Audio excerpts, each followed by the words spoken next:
आई या शब्दातच किती गोडवा, किती ममता आणि किती ताकद दडलेली आहे. आईची परिभाषा कोणीच करू शकत नाही, कारण ती परिभाषा शब्दात मावूच शकत नाही. आई म्हणजे निस्वार्थी प्रेम, दयाळूपणा आणि त्यागाचं मूर्तिमंत रूप. आपल्या लेकरांच्या हितासाठी आई कोणत्याही थराला जाऊ शकते, म्हणूनच तिला जगातील सर्वात मोठी योद्धा म्हटलं जातं. आई या शब्दात संपूर्ण जग सामावले. तिचं प्रेम निस्वार्थी आहे आणि तिचं त्यागमूल्य अमूल्य आहे. अनेकदा आपण आईच्या कष्टाकडे दुर्लक्ष करत असतो, पण सोशल मीडियावरती समोर आलेल्या एका व्हिडिओनं सर्वांच्या डोळ्यात पाणी आले. या व्हिडिओमध्ये एक साधी सरळ आई दिसते. उन्हाच्या तप्त झळा अंगावर घेत घामानं भिजलेली ही आई सायकलवर आपल्या 2 मुलांना बसून शाळेकडे निघालेली आहे. कष्टाची कमाई करणाऱ्या या महिलेच्या चेहऱ्यावर थकवा जरी असला तरी लेकरासाठी तिच्या मनात अपार उमेद आहे. हे दृश्य पाहताच कुणाच्याही डोळ्यात पाणी येणारच.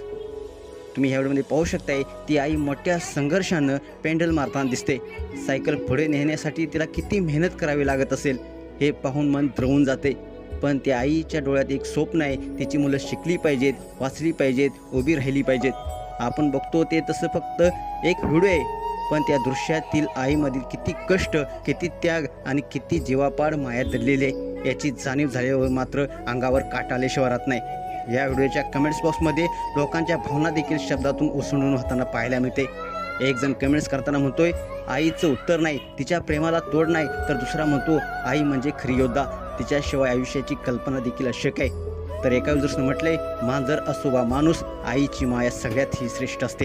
ह्या व्हिडिओला 70,000 पेक्षा लोकांनी पाहिलं असून अनेक नेटकरी भाऊक देखील झालेले आहेत. एका युजर्सनं म्हटलंय, माझ्या आयुष्यातील खरी हिरो माझी आईच आहे. एक साधा दिसणारा हा व्हिडिओ प्रत्यक्षात लाखो लोकांच्या हृदयाला भिडलाय.